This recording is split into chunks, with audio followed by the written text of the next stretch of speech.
Hello everyone, it's our first lecture of reproductive health. आज हम पढ़ने वाले हैं रिप्रोडक्टिव हेल्थ के बारे में। सिर्फ उसका बेसिक मीनिंग ही नहीं, उसका ओवरऑल रियल में क्या मीनिंग है उसके बारे में हम सब कुछ डिटेल में पढ़ने वाले हैं। तो आइए बिना देरी के स्टार्ट करते हैं। First of all, reproductive health क्या होती है?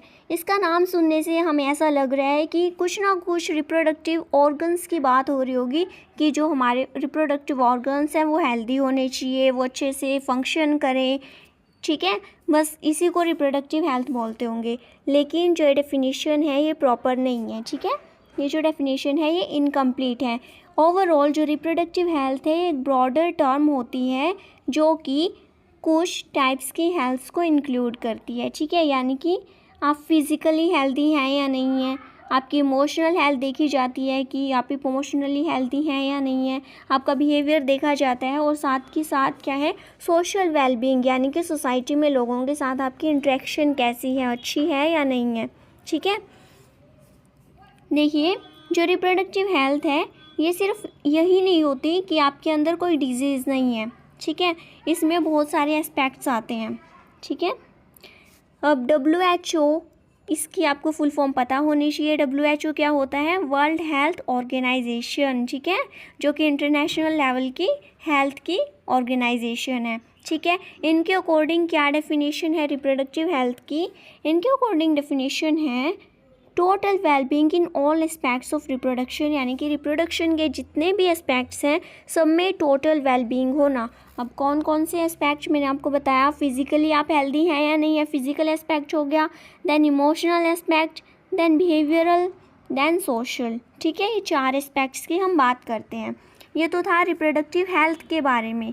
अब देखिए रिप्रोडक्टिवली हेल्दी सोसाइटी कौन सी होती है? ठीक है, रिप्रोडक्टिवली हेल्दी सोसाइटी वो होती है जिसमें ऐसे लोग रहें जो कि फिज़िकली, इमोशनली, बिहेवियरली और सोशली कैसे हों, हेल्दी हों। ठीक है, अब फिज़िकल एस्पेक्ट से हमारा क्या मतलब है? यानी कि फ़िज़िकली हम कैसे बोल सकते हैं कि कोई बंदा हेल्दी है या नहीं है? उसके पास नॉर्मल रिप्रोडक्टिव ऑर्गन्स होने चाहिए जो कि क्या है, अच्छे से फंक्शनिंग कर रहे हों। ठीक है, तो हम उसको क्या बोलेंगे कि वो फिज़िकली हेल्दी है। इमोशनली हम किसको हेल्दी बोलेंगे? जिसका रिप्रोडक्शन के टुवार्ड हेल्दी एटीट्यूड है। ठीक है, इमोशनली मैच्योर है। इमेच्योर बंदा नहीं चलेगा। ठीक है, अगर कोई इमेच्योर है ना तो आप भूल के भी ये मत बोलना कि आप हेल्दी हो। ठीक है, भले ही वो फिज़िकली या फिर सोशली वो कैसा भी हो, लेकिन अगर वो इमोशनली भी हेल्दी नहीं है ना तो वो हेल्दी में नहीं माना जाएगा। ठीक है, देन बिहेवियरली, यानी कि आपका बिहेवियर कैसा है, कौन सा बिहेवियर आपका, सेक्सुअल बिहेवियर कैसा है। ठीक है, रिस्पेक्टफुल इंटरेक्शंस होनी चाहिए।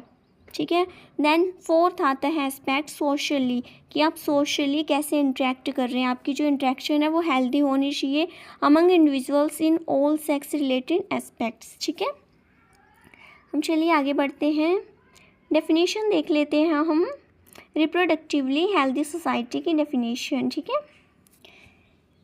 रिप्रोडक्टिवली हेल्दी सोसाइटी वो सोसाइटी होती है जिसमें ऐसे लोग हों जो कि फिज़िकली, जिनके पास फिज़िकली फंक्शनली एक्ट करने वाले नॉर्मल रिप्रोडक्टिव ऑर्गन्स हों। ठीक है, उसके साथ साथ उनके अंदर नॉर्मल इमोशंस हो, उनका बिहेवियर नॉर्मल हो और सोशल इंटरेक्शन भी कैसी हो, उनकी अच्छी हो in all sex related aspects. ठीक है, अब आपको NCERT की लाइन दी गई है कि रिप्रोडक्टिव हेल्थ इतनी ज़रूरी क्यों है? क्यों है ज़रूरी?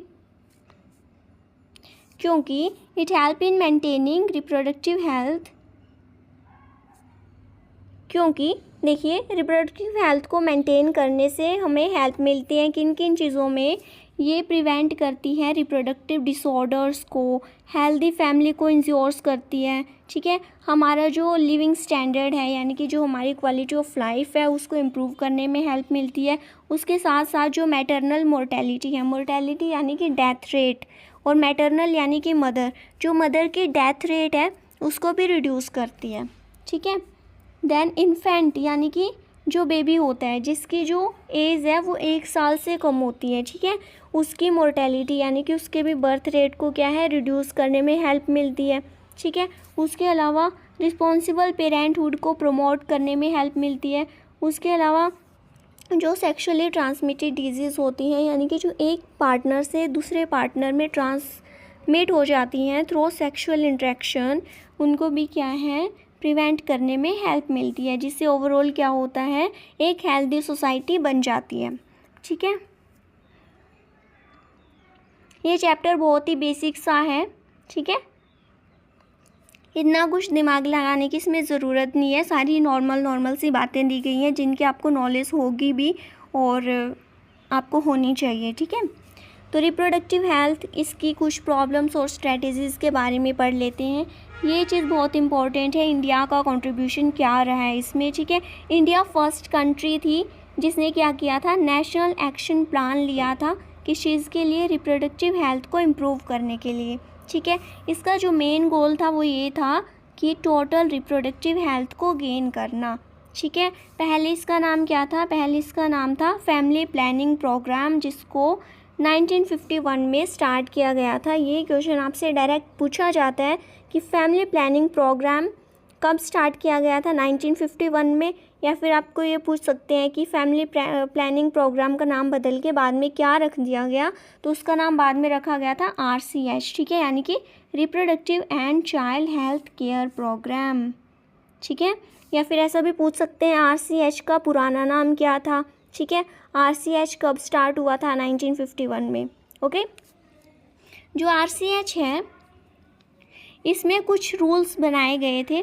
ठीक है, इसके मेन ऑब्जेक्टिव्स क्या क्या थे, इसमें मेन ऑब्जेक्टिव थे अवेयरनेस क्रिएट करना, किस चीज़ के बारे में, रिप्रोडक्टिव हेल्थ के बारे में। ठीक है, रिप्रोडक्शन से रिलेटेड जो भी मेडिकल फैसिलिटीज़ की ज़रूरत है वो सब प्रोवाइड करना। ठीक है, उसके अलावा build a reproductively healthy society, एक रिप्रोडक्टिवली हेल्दी सोसाइटी को बिल्ड करना। ठीक है, लोगों के बीच में अवेयरनेस क्रिएट करना। अब अवेयरनेस किन किन के थ्रू क्रिएट करी गई, यानी कि रिप्रोडक्टिव हेल्थ बहुत ज़रूरी होती है ना, तो रिप्रोडक्टिव हेल्थ के लिए अवेयरनेस क्रिएट करना लोगों के बीच में। ठीक है, अब किन किन चीज़ों के थ्रू अवेयरनेस क्रिएट करी गई, गवर्नमेंट एजेंसीज़ के थ्रू, नॉन गवर्नमेंटल जो ऑर्गेनाइजेशंस यानी कि जो NGOs थे उनके थ्रू अवेयरनेस क्रिएट करी गई।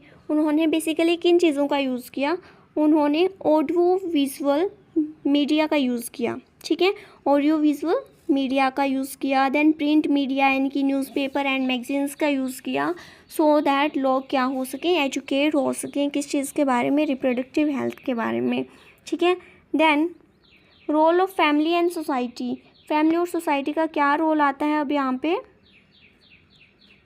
देखिए, जो पेरेंट्स, टीचर्स और जो फ्रेंड्स हैं और जो क्लोज रिलेटिव्स हैं वो बहुत अच्छा रोल प्ले कर सकते हैं। ठीक है, वो करेक्ट इंफॉर्मेशन दे सकते हैं अपने बच्चों को किस चीज़ के रिगार्डिंग, रिप्रोडक्टिव हेल्थ के रिगार्डिंग। ठीक है, लेकिन इंडिया में क्या है, इंडिया जैसी कंट्री में इन चीज़ों के बारे में बात ही नहीं की जाती है ना। चलिए आगे बढ़ते हैं। तो इसलिए आपको पता भी होनी चाहिए सेक्स एजुकेशन की इम्पोर्टेंस क्या है। ठीक है, देखिए इससे क्या है, आपको करेक्ट साइंटिफिक इंफॉर्मेशन मिलती है, जो आपके मिथ्स होते हैं वो सब रिमूव हो जाते हैं। ठीक है, मिसकंसेप्शन को रिमूव करने में हेल्प मिलती है।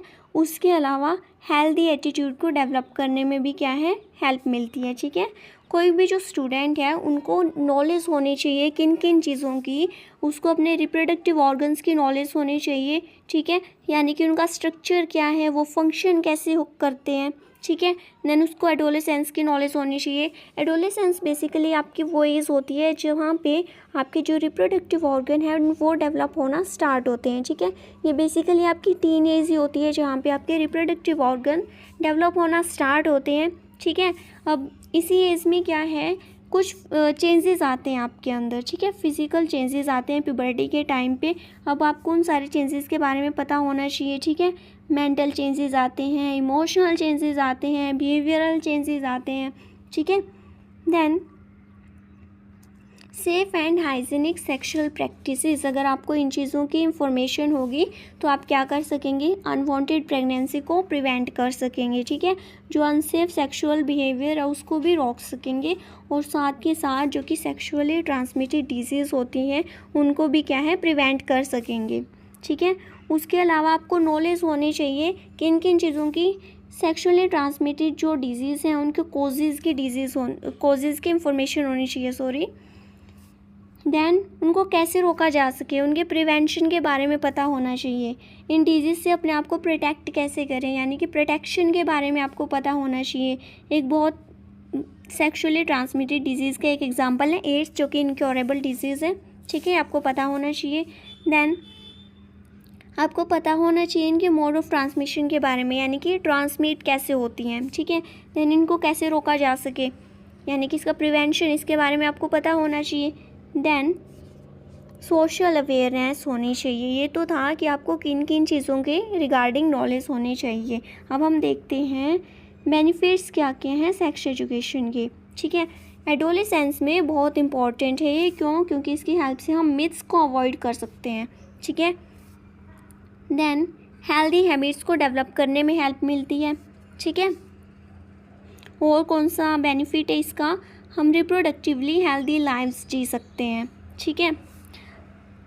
फर्टाइल कपल्स को नॉलेज मिल सकती है। फर्टाइल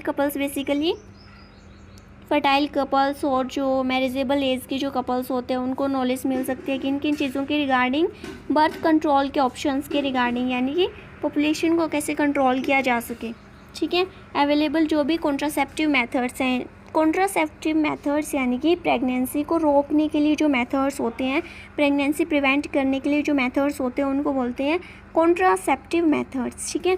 देन जो प्रेग्नेंट मदर है उसकी केयर कैसे की जा सके, इन चीज़ों के रिगार्डिंग नॉलेज मिलेगी। देन प्रॉपर, ये आई थिंक कटा हुआ है, यहाँ पे आएगा प्रॉपर प्रीनेटल केयर,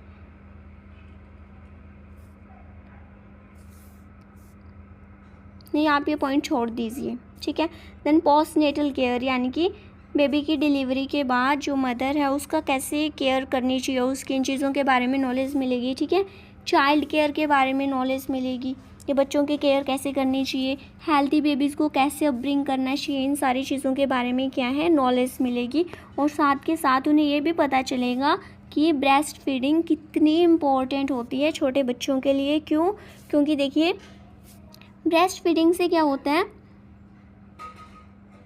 ये इन्फेंट की जो हेल्थ है उसको इम्प्रूव करते हैं। क्योंकि मैंने आपको बताया था जो स्टार्टिंग का जो मिल्क होता है कोलेस्ट्रॉम जिसे हम बोलते हैं, उसमें क्या होती है IgA एंटीबॉडी होती है, ठीक है। उसके अलावा और भी एंटीबॉडीज़ होती हैं। इनसे ओवरऑल क्या होता है, बच्चे की जो इम्यूनिटी है वो स्ट्रॉन्ग होती है, ठीक है।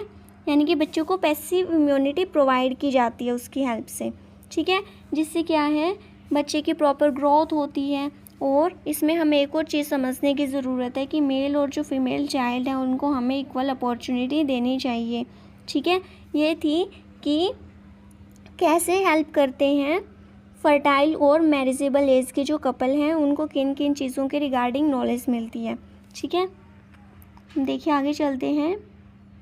जो फैमिलीज़ हैं उनको समझनी चाहिए किसकी इम्पोर्टेंस, स्मॉल फैमिली की इम्पोर्टेंस, एक प्लांट फैमिली की इम्पोर्टेंस, और उनको सोशल अवेयरनेस होनी चाहिए, ठीक है। देखिए अगर पॉपुलेशन बढ़ती जाएगी तो उससे बहुत सारे नुकसान हैं, ठीक है। उनको पता होना चाहिए कि अगर अनकंट्रोल्ड पॉपुलेशन की ग्रोथ होती जाएगी तो उससे कौन कौन सी प्रॉब्लम्स आ सकती हैं।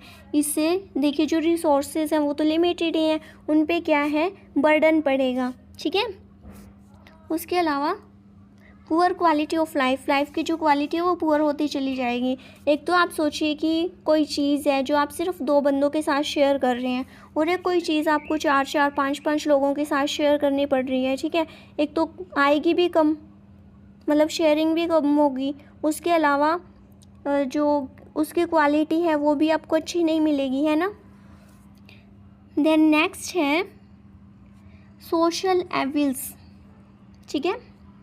अब कुछ एग्जाम्पल दिए गए हैं like sex abuse, sex related crimes, ये सब बढ़ेंगे। क्यों, अगर पॉपुलेशन बढ़ती जाएगी बहुत ज़्यादा। People should think responsibility and take steps to prevent them, ऐसी चीज़ों को रोकने के लिए क्या है लोगों को एक्शन लेना चाहिए, लोगों को स्टेप लेने चाहिए, ठीक है। अल्टीमेट हमारा क्या गोल होना चाहिए, build a socially responsible and healthy society, हमारा ये अल्टीमेट गोल होना चाहिए, ठीक है। अब रिप्रोडक्टिवली हेल्दी सोसाइटी को क्रिएट करने के लिए कुछ सक्सेसफुल रिप्रोडक्टिव हेल्थ प्रोग्राम्स हैं जिनको इम्प्लीमेंट करना ज़रूरी है, ठीक है। अब उनके लिए किस किस चीज़ की ज़रूरत है, देखिए हम रिप्रोडक्टिव हेल्दी सोसाइटी बनाना चाहते हैं, ठीक है, तो उसके लिए हमें स्ट्रॉन्ग इंफ्रास्ट्रक्चर चाहिए, यानी कि हमें अच्छे अच्छे हॉस्पिटल्स चाहिए, हमें अच्छे अच्छे क्लिनिक्स चाहिए, अच्छे अच्छे मेडिकल सेंटर्स होने चाहिए, प्रोफेशनल एक्सपर्टीज़ होनी चाहिए, ठीक है, यानी कि क्वालिफाइड डॉक्टर्स हों, नर्स हों, काउंसलर्स हों और हेल्थ वर्कर्स हों जो क्या कर सकें, अच्छे से चेकअप हो सके, जिससे अच्छे से मतलब ख्याल रखा जा सके, ठीक है, टेस्ट वगैरह भी सब कुछ अच्छे से किए जा सकें। उसके अलावा मटेरियल सपोर्ट, कौन कौन से मटेरियल की हमें ज़रूरत पड़ेगी अगर हम रिप्रोडक्टिवली हेल्दी सोसाइटी बनाना चाहते हैं। इक्विपमेंट्स अच्छे होने चाहिए, ठीक है, मेडिसिन्स अच्छी होनी चाहिए और प्रोवाइड होनी चाहिए। ऐसा नहीं है कि मेडिसिन्स बहुत ज़्यादा महंगी हैं, मेडिसिन्स अफोर्डेबल होनी चाहिए हर एक बंदे के लिए, ठीक है। अच्छी अच्छी लेबोरेटरीज़ होनी चाहिए टेस्ट वगैरह के लिए। देन हर एक टाइप की फैसिलिटीज़ प्रोवाइड की जानी चाहिए, ठीक है। उसके अलावा मेडिकल असिस्टेंट भी क्या है, अवेलेबल होनी चाहिए प्रेगनेंसी के लिए, डिलीवरी के लिए, एसटीडीज़ यानी कि सेक्सुअली ट्रांसमिटेड डिजीज़ के लिए, एबॉर्शन के लिए, कॉन्ट्रासेप्शन के लिए। कॉन्ट्रासेप्शन मैंने आपको बताया था कि प्रेगनेंसी को रोकने के जो मेथड्स होते हैं, ठीक है, यानी कि कॉन्ट्रासेप्टिव मेथड्स इन्हीं को बोलते हैं कॉन्ट्रासेप्शन, ठीक है। देन मेंस्ट्रुअल प्रॉब्लम्स के लिए, ठीक है, इनफर्टिलिटी के लिए यानी कि कोई कपल है जो कि बेबीज़ को प्रोड्यूस नहीं कर पा रहे हैं, मीन्स वो इनफर्टाइल है, ठीक है, उस कंडीशन को बोलते हैं infertility.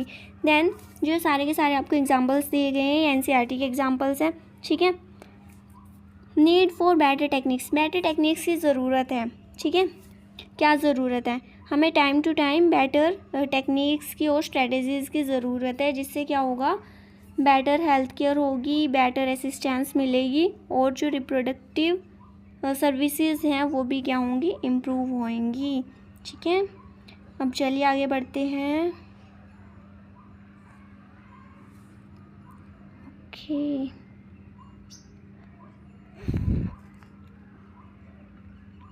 Important government programmes, government के द्वारा लिए गए इंपॉर्टेंट प्रोग्राम्स के बारे में आपको बताया गया है।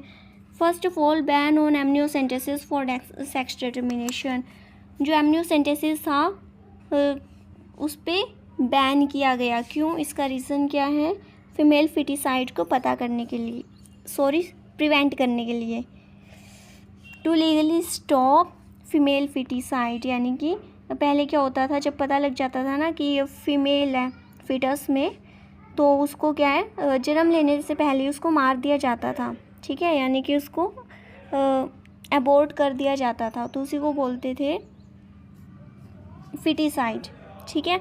उसको स्टॉप करने के लिए उस पर बैन लगा दिया गया, किस पे, एमनियोसेंटेसिस पे। अब देखते हैं एमनियोसेंटेसिस क्या होता है। एमनियोसेंटेसिस बेसिकली एक डायग्नोस्टिक टेक्निक है जिसमें एमनियोटिक फ्लूइड लिया जाता है यूटेरस से, ठीक है। जो फ्लूइड है उसमें कौन कौन से सेल्स होते हैं, उसमें कुछ फीटल सेल्स भी होते हैं और साथ के साथ क्या है, डिसॉल्व्ड सब्सटेंसेस भी होते हैं। अब जो एमनियोसेंटेसिस है इसका जो यूज़ था, मेन यूज़, वो तो किया गया था जेनेटिक डिसऑर्डर्स को डिटेक्ट करने के लिए कि कहीं बच्चे को डाउन सिंड्रोम तो नहीं है, ये एक जेनेटिक डिसऑर्डर का एग्जांपल है, ठीक है। कहीं बच्चे को हीमोफीलिया तो नहीं है, कहीं बच्चे को सिकल सेल एनीमिया तो नहीं है, ठीक है। ऑल्सो हेल्प्स डिटरमाइन, जिससे क्या पता लगता था कि जो बेबी है वो सर्वाइव कर पाएगा या नहीं कर पाएगा, ठीक है। लेकिन इसका लोगों ने क्या किया, गलत फ़ायदा उठाना स्टार्ट कर दिया, इससे साथ के साथ बच्चे का सेक्स भी पता लग जाता था, ठीक है। अब पहले के ज़माने में क्या होता था, लोगों को पता लग गया कि ये फीमेल है तो उसको क्या है, अंदर ही उसको मार दिया जाता था, ठीक है।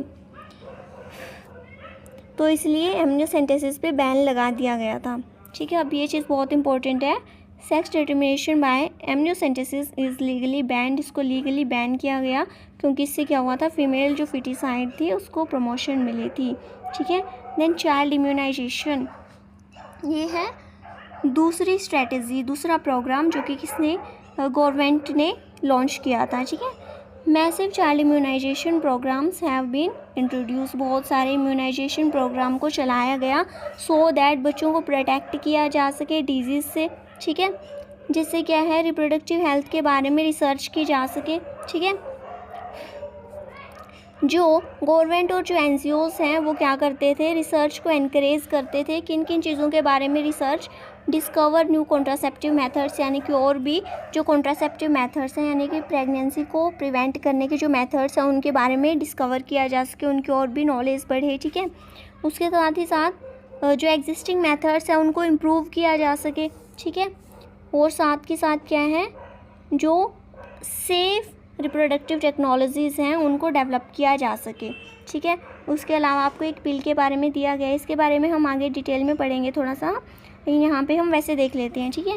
सहेली क्या थी, एक ओरल कॉन्ट्रासेप्टिव पिल थी, यानी कि एक ऐसी पिल जो कि कॉन्ट्रासेप्टिव मेथड का काम करती थी। ठीक है। यानी कि प्रेगनेंसी को रोकने में बहुत ही ज़्यादा क्या है, इम्पोर्टेंट है। ठीक है। इस इंडिया में ही इसको बनाया गया था। किसने बनाया था, ये क्वेश्चन आपसे पूछा जाता है। CDRI, central drug research institute, कहाँ पे है ये, लखनऊ में। ठीक है। मैंने आपको क्या बताया, CDRI की फुल फॉर्म यानी कि सेंट्रल ड्रग रिसर्च इंस्टीट्यूट। इन्होंने क्या बनाया था, सहेली बनाई थी, या फिर ऐसा पूछा जा सकता है सहेली ओरल कॉन्ट्रासेप्टिव पिल कौन से इंस्टीट्यूट ने बनाई थी, आपको बताना है, CDRI लखनऊ। ठीक है। उसके अलावा ये भी पूछा जा सकता है कि CDRI कहाँ पे सिचुएटेड है, आपको बताना है लखनऊ में है। ठीक है। ये किसके लिए, फीमेल्स के लिए बनाई गई थी। ठीक है। Then indicators of improved reproductive health, improved reproductive health के इंडिकेटर्स क्या क्या हैं।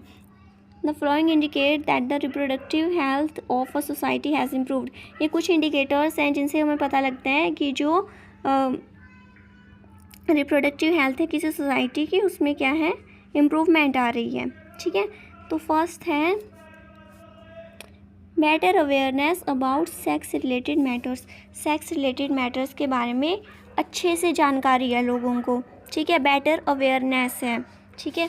उसके अलावा increase in medically assisted deliveries, जो मेडिकली असिस्टेड जो डिलीवरीज़ होते हैं उनका बढ़ावा। ठीक है। देन पोस्ट नेटल केयर, यानी कि बेबी के बर्थ के बाद अच्छे से केयर करना। ठीक है। देन मैटरनल मोर्टेलिटी रेट, यानी कि मदर की जो डेथ रेट है उसका डिक्रीज़ होना। ठीक है। अब इन्फेंट की मोर्टेलिटी रेट भी क्या हो रही है, डिक्रीज़ हो रही है, यानी कि इन्फेंट की, बेबी की जो बर्थ रेट है वो भी डिक्रीज़ हो रही है। ठीक है। लोगों के पास स्मॉल फैमिलीज़ हैं, यानी कि जो कपल्स हैं उनकी सिर्फ छोटी छोटी फैमिलीज़ हैं। क्यों, क्योंकि उन्हें बेहतर क्या है, जानकारी है किस चीज़ की, रिप्रोडक्टिव हेल्थ की। ठीक है। और उसकी जो इम्पोर्टेंस है उसकी भी अच्छे से क्या है, नॉलेज है। ठीक है। उसके अलावा better detection and treatment of sexually transmitted disease, जो STDs होते हैं, जो सेक्शुअली ट्रांसमिटेड डिजीज़ होते हैं, उनके डिटेक्शन के लिए हमारे पास अच्छी टेक्नोलॉजी है और उनका अच्छे से ट्रीटमेंट किया जा रहा है। ठीक है। उसके अलावा better medical facilities for all sex related problem, sex related जो भी प्रॉब्लम्स हैं उन सब के लिए बेटर मेडिकल फैसिलिटीज़ का होना, ये भी क्या दर्शाता है कि हमारी जो सोसाइटी है वो क्या हो रही है, यानी कि रिप्रोडक्टिवली हेल्दी होती जा रही है। ठीक है। अब NCERT की एक स्टेटमेंट है, all this indicate improved reproductive health of society. इससे क्या पता चलता है कि जो हमारी सोसाइटी है वो रिप्रोडक्टिवली हेल्दी होती जा रही है। ठीक है। So this was today's lecture. I hope आपको पसंद आया होगा। Thank you.